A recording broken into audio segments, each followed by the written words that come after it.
Hey guys, good morning. Welcome back to my channel. और आप लोग मेरे बीपीएससी जूनियर के मार्क्स जानना चाहते थे, कितने नंबर मेरे बने, क्योंकि बहुत सारे लोगों ने मुझे सेंटर पे देखा था वहाँ पे।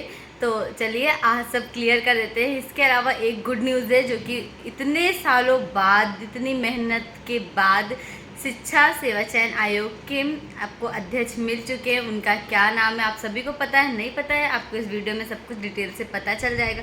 चलिए फटाफट से चैनल को सब्सक्राइब करिएगा, वीडियो को लाइक करिएगा और दोस्तों के साथ शेयर करिएगा। आपको कोई सी भी अपडेट तुरंत इस चैनल पे मिल जाएगी। तो सबसे पहले बता दूं मैं कि 27,000 जो वैकेंसी आने वाली है यहाँ पे अपने यूपी में, बहुत ही ज़्यादा मतलब प्रयास के बाद वो कोई वैकेंसी, नई वैकेंसी तो नहीं है, बट ये कह सकते हैं आप लोग कि हाँ, हाई कोर्ट ने अपना दबाव बनाया है, तो इनके पास इनके पास अनुपात और समानुपात का थोड़ा सा डिसबैलेंस हो गया है। तो इनको 27,000 शिक्षकों की नीड लग रही है। और ये एग्ज़ाम उन्होंने कहा है हाई कोर्ट ने कि 2 महीने के अंदर करा लेंगे। अब बहुत सारे बच्चे कंफ्यूज, सीटेट जुलाई में पास नहीं हुआ है, वो क्या करें।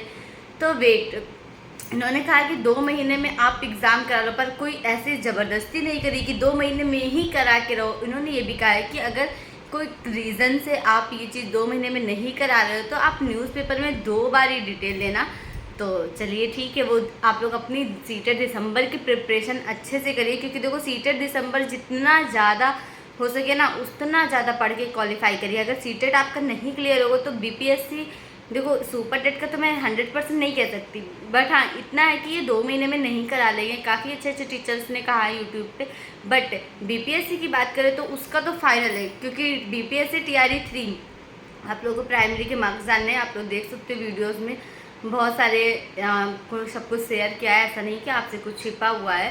तो आपको देखो अक्टूबर में इन्होंने कहा था, बट अब क्या ही होता है, जब इनका सितंबर में रिजल्ट आएगा, अक्टूबर नवंबर में इन्होंने कहा है कि हम देखेंगे कितने रिक्त पद बच रहे हैं। ठीक है, प्रोसेस जाएगा आपका दिसंबर तक धीरे धीरे, और सीटेट आपका दिसंबर स्टार्टिंग में करा लेगा जहाँ तक श्योर है, और रिजल्ट आपको दिसंबर लास्ट में दे देगा। दिसंबर में आपका रिजल्ट आ जाएगा, उसके बाद आप बीपीएससी 4 में आराम से, टीआरई 4 में कर सकते हो, अपना अप्लाई कर सकते हो। बट उसके लिए सीटेट अच्छे से क्वालिफाई करिए। मैं हमेशा कहती हूँ प्रीवियस ईयर सेट जरूर लगाइएगा। हम लोग के टाइम का प्रीवियस ईयर यही कहोगे, मुझे ऐसा लगता है कि हम लोग के टाइम में पेपर काफ़ी ज़्यादा इजी था, क्योंकि मैंने पास कर लिया था एक्चुअली फर्स्ट टाइम पे ही। और अब का पेपर मैंने देखा नहीं है, और मतलब जो इस बार एग्ज़ाम हुआ था, इसके पिछले का एग्ज़ाम हुआ था उसका पेपर देखा था, मेरी बहनें भी अभी सीटेट दे रही थी। तो जूनियर पेपर 2 तो काफ़ी ज़्यादा टफ आया था, बहुत टफ हो गया, लेवल इतना हाई कर दिया है सीटेट का कि पूछो मत। अब आप लोग सोच रहे हो कि यूपी में यूपी टेट आएगा या पहले ही सुपर टेट हो जाएगा, तो पहले ही सुपर टेट हो सकता है। यूपी टेट की चांसेस नहीं के बराबर है, 5% आप मान लो कि अगर यूपी टेट ये कराएंगे तो कराएंगे, वरना डायरेक्ट सुपर टेट ही आ रहा है।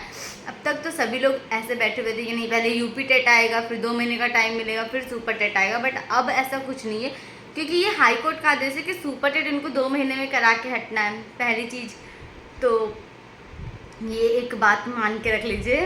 अब इसके अलावा जो मेन टॉपिक है वो हमारा है कि अध्यक्ष नियुक्त कर दिए हैं डॉक्टर कीर्ति पांडे।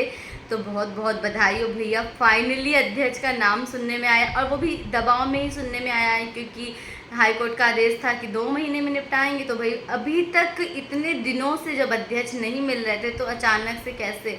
और ये भी सुनने में आया है कि ये गोरखपुर यूनिवर्सिटी या वहीं की हैं, वहीं से पढ़ाई उन्होंने करी है।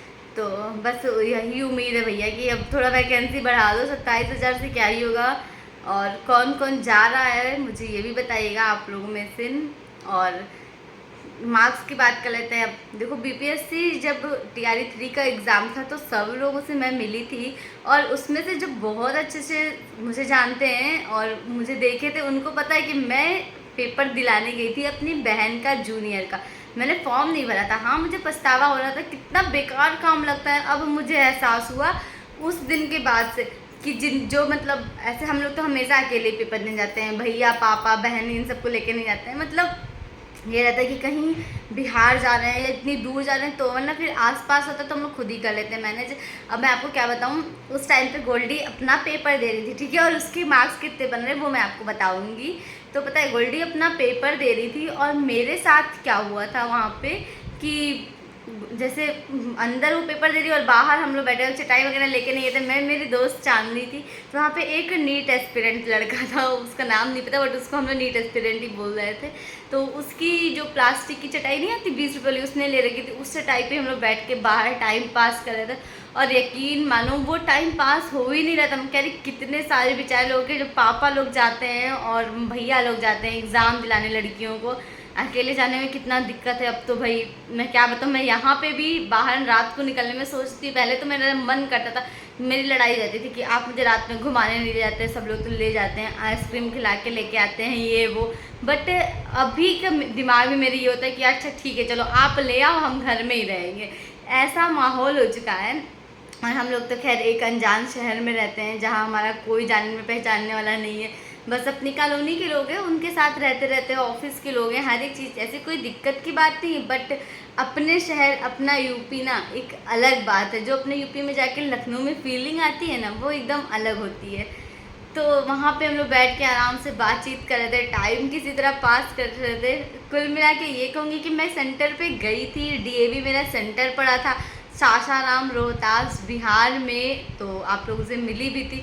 बट मैं बाहर बैठी थी और आप लोगों ने देखा भी था मुझे अच्छे से। मैंने पेपर नहीं दिया था और पेपर गोल्डी नहीं दिया था। गोल्डी के नंबर बन रहे हैं 65 जूनियर में शायद, और 69 बन रहे हैं उसके प्राइमरी में। और श्रीजा पता है खुद से दरवाज़ा खोल के आई है मेरे पास, ये देखो भाई, आय आय आय, क्या है, हेलो। गेट बंद कर दिया था क्योंकि ये वॉशिंग मशीन चल रही है तो आवाज़ आ रही थी, इसलिए मैंने गेट बंद कर दिया था। और श्रीजा गई हुई थी नीचे, वो तक तेज़ गेट खोल के आई दौड़ते हुए कि पूछो मत।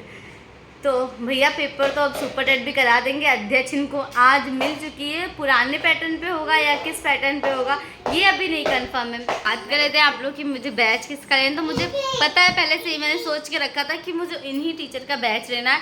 बट अभी नहीं, अभी रुक जाइए, पैटर्न आ जाने दीजिए, सिलेबस पता चल जाए फिर बैच लेंगे। तो आप लोग साथ ज़रूर शेयर करेंगे जब सारी चीज़ें बताती है, तो ये बात तो ज़रूरी बताऊँगी कि मुझे कौन सा बैच लेना है। और श्रीजा का भाई भी आ चुका है यहाँ पे, चार्जर ऑफ हो, बहुत शोर हो जाएगा। अब मैं वीडियो को यहीं पे एंड करती हूँ, मिलती हूँ आपसे अगली वीडियो में। नो नो नो श्रीजू किसी की सुनती है, छोड़ दो।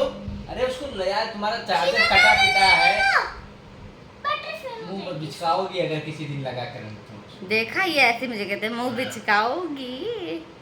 ठीक है तो इस वीडियो को एंड करते हैं, मिलती हूँ आपसे अगली वीडियो में, तब तक के लिए बाय गाइज।